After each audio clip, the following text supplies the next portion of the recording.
In example 14.3, we have another truss analysis done by the method of joints. It turns out that we want three specific member forces, and it may turn out that there's another way to approach this problem that might be a little bit quicker, but we're going to show this with method of joints, and another time look at a different technique called method of sections. Right here we've been given the reactions, but this first step is just a verification of those in our typical fashion, that we really do have 3 kips acting up at D, 1 kip acting up at A, and 3 kips acting to the left. Remember, a kip is 1,000 pounds equivalent. Also note the geometry of the truss here is such that we have 3, 4, 5 triangle diagonals. They're isosceles triangles, so that's kind of nice there, right?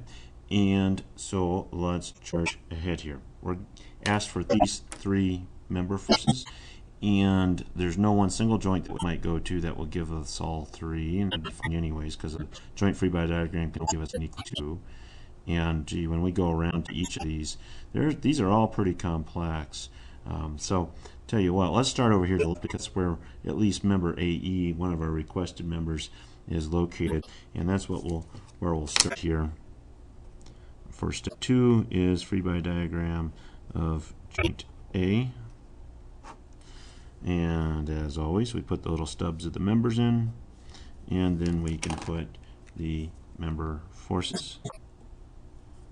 So upwards 1, to the left of 3 for the reaction.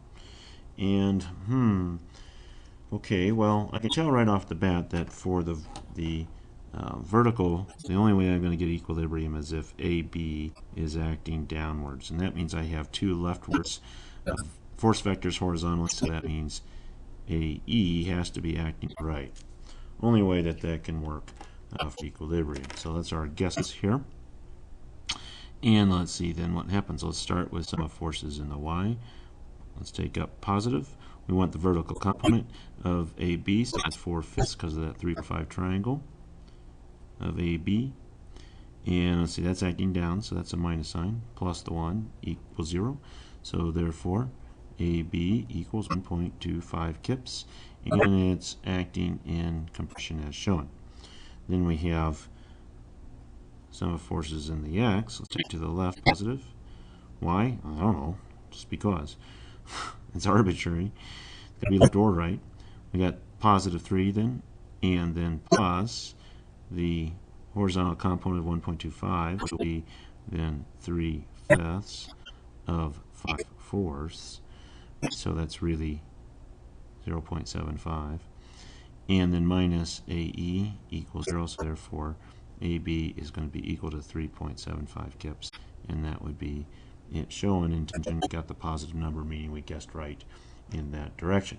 So we found one of the requested items here, that AE equals 3.75 kips in tension.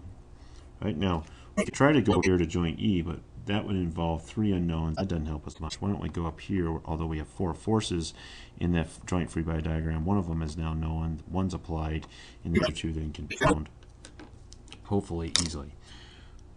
So step 3, free body diagram of joint B. Okay, and so let's pull that up a little. We get the stub of all the members. 2 diagonals at 3, 4, 5 orientation. We got the applied load of 3 there. We discovered that AB was in compression at 1.25. And so looking at that, there again, I know right off the bat that, wow, that BE has to be acting downwards, so it has a vertical portion or component to equilibrate the 1.25 portion that's going up. And I don't know what BC is going to do yet. When I don't know these kinds of things, sometimes I stall.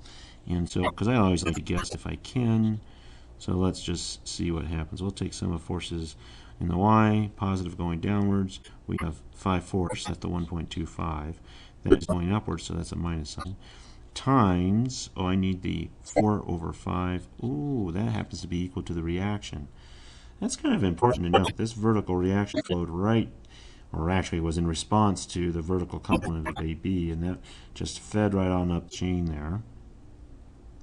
and then we'll have plus, and then BE, that is also at a 345 angle, so that's 4/5 of BE equal to 0, and therefore BE is going to also be equal to 1.25 kips, but as shown, that's actually in tension. So the number is the same, but the sense, the flavor of it is opposite of the other member there, right?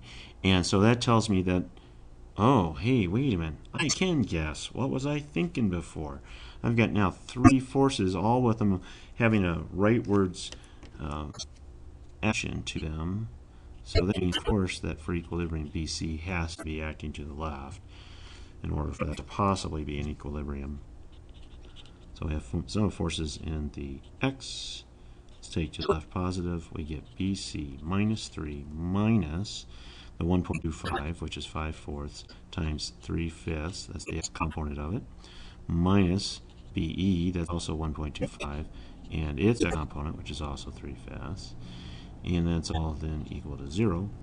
And we'll find out then that BC is equal to, well, 5/4 times 3/5 is 3/4. So 3/4 and 3/4, that's 1.5.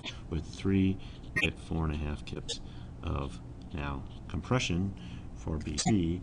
And so our answers then finally are AE at 3.75 in tension, BE and 1.25 kips also in tension, and then we have BC equaling 4.5 kips in compression.